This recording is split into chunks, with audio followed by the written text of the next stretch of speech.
आषाढ़ गुप्त नवरात्रि के दौरान न करें ये गलतियां, पड़ सकता है बुरा प्रभाव। आषाढ़ गुप्त नवरात्रि में माता रानी की स्थापना घर में नहीं की जाती है। गुप्त नवरात्रि में मां दुर्गा के रौद्र रूपों की विशेष साधना करने का विधान है। ऐसे में गृहस्थ लोग गुप्त नवरात्रि के दौरान मां दुर्गा की प्रतिमा की घर में स्थापना न करें। हिंदू पंचांग के अनुसार साल में कुल 2 बार गुप्त नवरात्रि पड़ती है। इन्हीं में से एक है आषाढ़ माह की गुप्त नवरात्रि, जिसका आरंभ 6 जुलाई दिन शनिवार से हो रहा है। आषाढ़ गुप्त नवरात्रि में मां दुर्गा की गुप्त रूप से साधना की जाती है। ज्योतिषाचार्य राधाकांत वत्स ने हमें बताया कि आषाढ़ गुप्त नवरात्रि के दौरान कुछ बातों का विशेष ध्यान रखना चाहिए, नहीं तो घर में अशुभता का आगमन होता है और दोष लगता है। तो चलिए जानते हैं कि आषाढ़ गुप्त नवरात्रि के दौरान क्या करना चाहिए और क्या नहीं करना चाहिए। आषाढ़ गुप्त नवरात्रि में माता रानी की स्थापना घर में नहीं की जाती है। गुप्त नवरात्रि में मां दुर्गा के रौद्र रूपों की विशेष साधना करने का विधान है। ऐसे में गृहस्थ लोग गुप्त नवरात्रि के दौरान मां दुर्गा की प्रतिमा की घर में स्थापना न करें। गुप्त नवरात्रि के दौरान पूजा का अधिकार तांत्रिकों का है। आषाढ़ गुप्त नवरात्रि के दौरान गृहस्थियों को हवन करना चाहिए।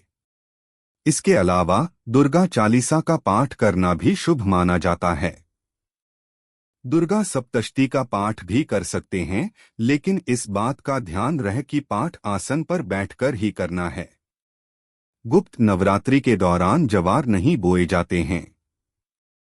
आषाढ़ गुप्त नवरात्रि के दौरान इस बात का ख्याल रखें कि घर में कलश की स्थापना अवश्य करें। असल में गुप्त नवरात्रि के दौरान कई नकारात्मक शक्तियां जन्म लेती हैं और हमारे आसपास भ्रमण करती हैं। इन्हीं शक्तियों को अपने वश में करने के लिए तांत्रिक गुप्त नवरात्रि की साधना करते हैं।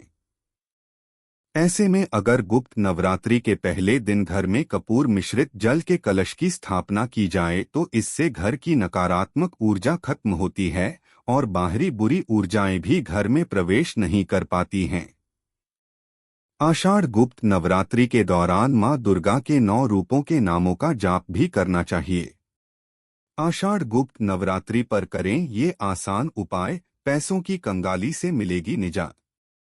इस साल आषाढ़ मास की गुप्त नवरात्रि 6 जुलाई से शुरू होगी। इस दौरान मां दुर्गा की 10 महाविद्याओं की पूजा की जाती है। ऐसा कहा जाता है कि जो लोग 9 दिनों तक कठिन व्रत का पालन करते हैं, उन्हें सुख सौभाग्य की प्राप्ति होती है। आषाढ़ गुप्त नवरात्र पर करें ये उपाय। गुप्त नवरात्र के पहले दिन साफ लाल कपड़े में अक्षत और कुछ कौड़ी बांधकर घर की तिजोरी में या फिर जहां भी आप धन रखते हो वहां पर रख दें। इसके बाद गुप्त नवरात्रि के पूरे 9 दिनों तक उसकी पूजा करें। फिर व्रत के आखिरी दिन उसे अपने घर के आंगन की जमीन में दबा दें। इस उपाय को करने से आपके घर में कभी भी धन की कमी नहीं रहती है। आषाढ़ गुप्त नवरात्रि के दौरान 9 दिनों तक मां दुर्गा के चरणों में कमल का फूल अर्पित करना चाहिए। साथ ही उनके वैदिक मंत्रों का जप करते रहना चाहिए। ऐसा करने से देवी प्रसन्न होती हैं और व्यक्ति को जीवन भर आर्थिक तंगी का सामना नहीं करना पड़ता है। आषाढ़ गुप्त नवरात्रि में क्या होगी माता की सवारी।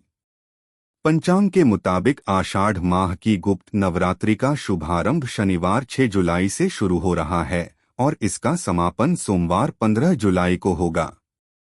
गुप्त नवरात्रि 9 दिन नहीं बल्कि इस बार 10 दिनों का है। माता रानी के भक्त गुप्त नवरात्रि के दौरान मां दुर्गा के विभिन्न स्वरूपों की पूजा अर्चना करते हैं। इस दिन श्रद्धालु निराहार या फलादार रहकर मां दुर्गा की आराधना करते हैं। प्रतिपदा तिथि में घर व मंदिर में कलश स्थापना की जाएगी। इस साल आषाढ़ मास के गुप्त नवरात्रि में इस बार गुप्त नवरात्रि में माता रानी की सवारी घोड़ा है। 10 दिन की होगी गुप्त नवरात्रि। साल भर में 4 नवरात्रि का त्योहार मनाया जाता है। चैत्र और शारदीय नवरात्रि में माता दुर्गा के 9 रूपों की पूजा आराधना की जाती है, लेकिन गुप्त नवरात्रि में माता दुर्गा के 10 महाविद्याओं की तांत्रिक विधि से पूजा आराधना की जाती है। इस साल आषाढ़ माह में चतुर्थी तिथि की वृद्धि होने के कारण गुप्त नवरात्रि 10 दिन तक चलेगी। 10 दिनों में माता दुर्गा की पूजा पूरी तांत्रिक विधि से गुप्त तरीके से की जाएगी। इससे माता दुर्गा की विशेष कृपा प्राप्त होने वाली है।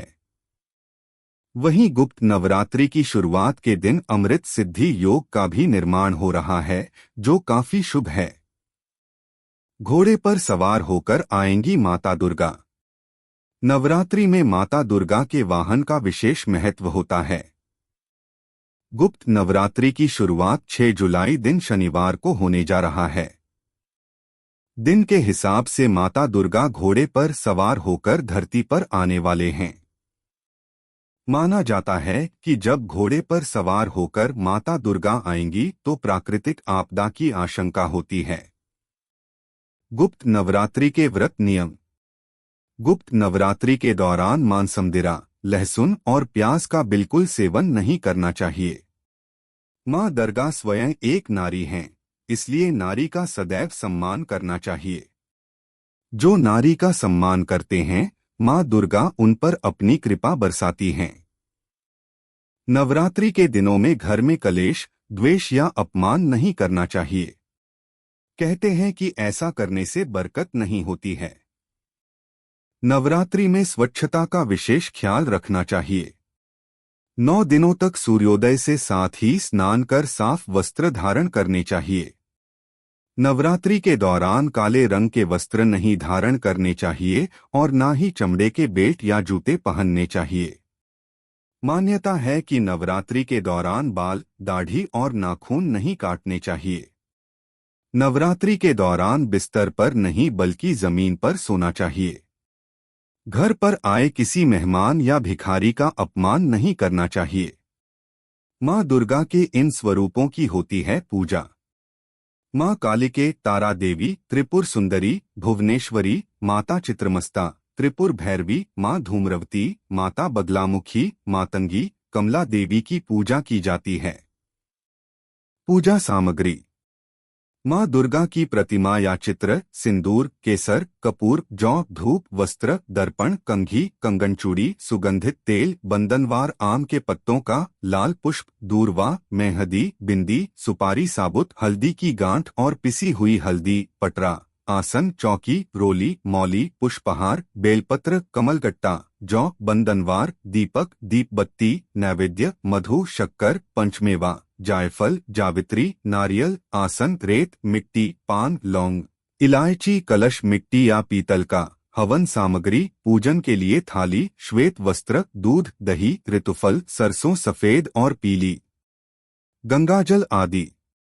गुप्त नवरात्र पूजा विधि। सुबह जल्दी उठकर सभी कार्यों से निवृत्त होकर नवरात्र की सभी पूजन सामग्री को एकत्रित करें। मां दुर्गा की प्रतिमा को लाल रंग के वस्त्र में सजाएं। मिट्टी के बर्तन में जौ के बीज बोएं और नवमी तक प्रतिदिन पानी का छिड़काव करें। पूर्ण विधि के अनुसार शुभ मुहूर्त में कलश को स्थापित करें। इसमें पहले कलश को गंगा जल से भरें, उसके मुख पर आम की पत्तियां लगाएं और उस पर नारियल रखें। कलश को लाल कपड़े से लपेटें और कलावा के माध्यम से उसे बांधें। अब इसे मिट्टी के बर्तन के पास रख दें। फूल, कपूर, अगरबत्ती, ज्योत के साथ पूजा करें। 9 दिनों तक मां दुर्गा से संबंधित मंत्र का जाप करें और माता का स्वागत कर उनसे सुख समृद्धि की कामना करें। अष्टमी या नवमी को दुर्गा पूजा के बाद 9 कन्याओं का पूजन करें और उन्हें तरह तरह के व्यंजनों, पूड़ी, चना, हलवा का भोग लगाएं। आखिरी दिन दुर्गा के पूजा के बाद घट विसर्जन करें, मां की आरती गाएं, उन्हें फूल, चावल चढ़ाएं और बेदी से कलश को उठाएं।